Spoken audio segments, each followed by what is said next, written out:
Good morning, my dear kids and parents. Today we are going to do GK Knowledge Wave chapter number 4 Animal Adaptation. Take out page number 11, chapter number 4 Animal Adaptation. Animals live everywhere on earth. They live deep in the ocean as well as on the high mountains, which are covered with snow. Animals adapt to their natural dwelling of habitats in which they live. हमारे अर्थ पे बहुत सारे animals होते हैं, लेकिन उनका habitats means उनका way of living और जो जब वो जहाँ रहते हैं वो डिफरेंट होता है. जैसे फिशेस वगैरह मरीन मीन्स वाटर में रहती है, इसी तरह लायन, टाइगर, एलिफेंट वो सब फॉरेस्ट में मीन्स ग्रास लैंड में रहते हैं. Picture of some animals are given here. Can you name the habitats of which they are adapted? यहाँ पे कुछ एनिमल्स के पिक्चर्स दिए हैं. आपको यहाँ पे वो लिखना है जहाँ पे वो रहते हैं, मीन्स उनका जहाँ हैबिटेट्स है. Now look here, the first picture is camel. So आप नेचुरली कैमल तो अब सिटी में भी दिखते हैं, लेकिन उनका हैबिटेट्स मीन उनका मेन रहने का या वो जहाँ पे होते हैं वो होता है desert. Camels mostly desert area में होते हैं, तो यहाँ पे लिखना है DESERT desert. The next is deer. You all know deer are found in forest only. Forest grass land होता है, मीन्स ग्रीनरी होती है जहाँ पे ग्रासेस होती है, क्योंकि वो उनका खाना भी होता है, मीन्स डियर वगैरह यही सब खाते हैं, तो वो ऐसी प्लेस पे रहेंगे जहाँ वो सब उनको मिलेगा. तो डियर के नीचे हमें लिखना है grass land. The next picture is polar bear. यहाँ पे पोलार बेयर आ गया, means they live at the region of polar, जहाँ पे आइस होता है, फुल्ली कवर्ड आइस होता है, वहाँ पे पोलार बेयर रहते हैं.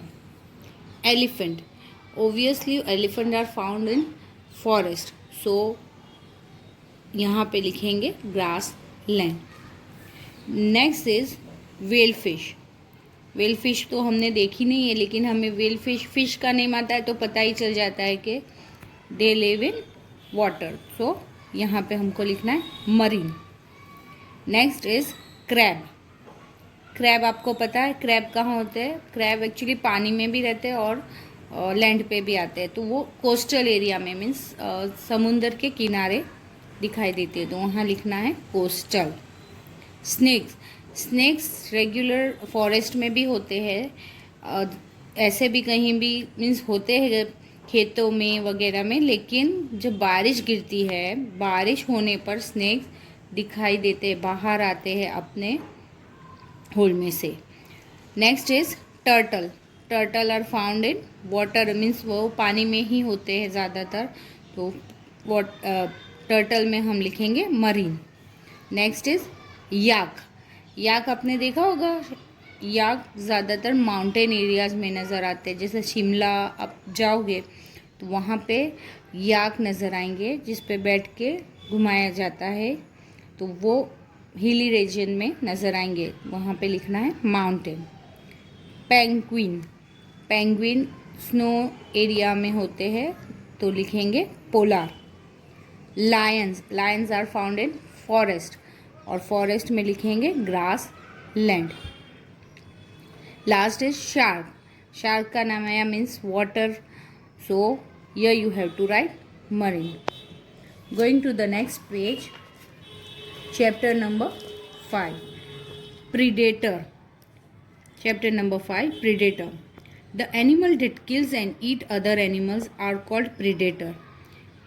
In animal world, different types of unique predators are found. Let's learn about some of them. Now look at the picture, read the description and name the animal. Number 1, it is known as the northern sea lion. It is an endangered species of sea lion that mostly inhabits the northern Pacific Ocean.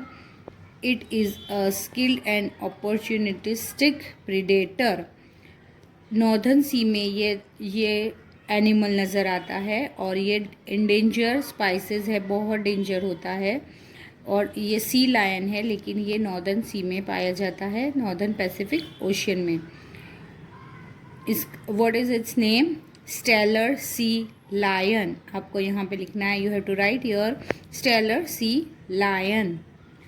Number 2 is, it does not look dangerous during the day, but at night becomes a cruel hunter. It is the most common large carnivore in Africa. ये animal dog जैसा दिखता है और ये दिन में means उसको day में हम देखेंगे तो वो नॉर्मल डॉग जैसा दिखेगा, but at night becomes a cruel, वो रात में बहुत डेंजर हो जाता है और वो अफ्रीका में पाया जाता है। Here you have to write hyena.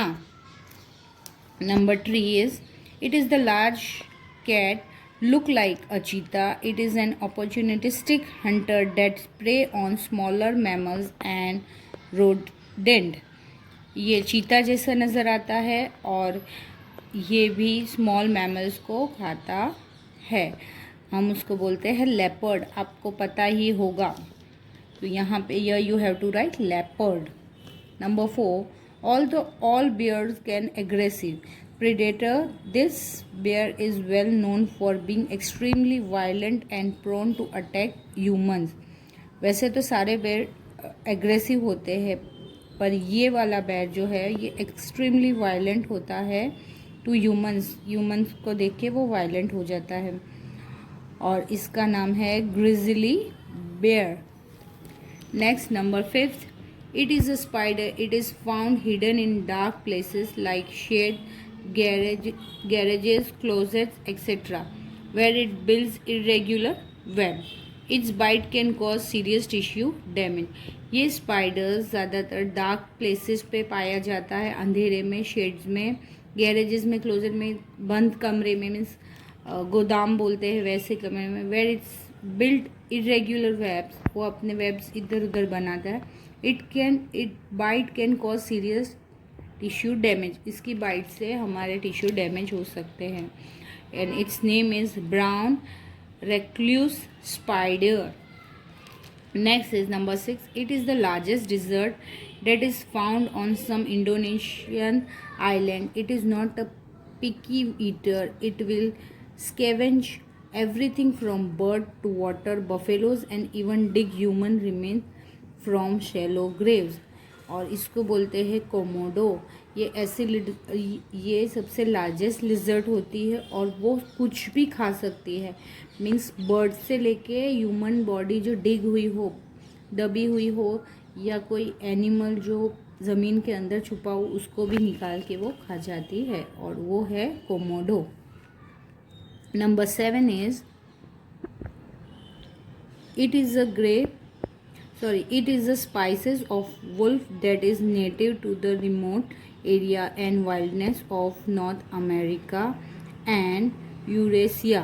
It commonly does not attack human, but if food is scarce, then it may attack human to get food. And its name is grey wolf.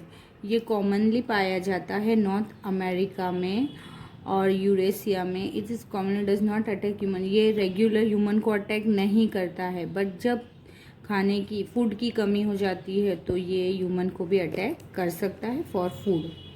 Next है, it is a fox which has a long history in folklore and typically expand its territory along with human population. In past, it has been a nuisance to human population, especially for farmers. ये fox का population human की तरह बहुत fast हो गया है और ये ह्यूमन को स्पेशली फार्मर्स को परेशान करते हैं, और इस फॉक्स का नाम है red fox. Going to the next page, here is a game which you have to play with your parents or with your siblings. Next chapter number 6, plant production. We get many useful things from plant. Match the picture of plant in column B with their common use of in column A. Also match plant part in column C with column B. One is done for you.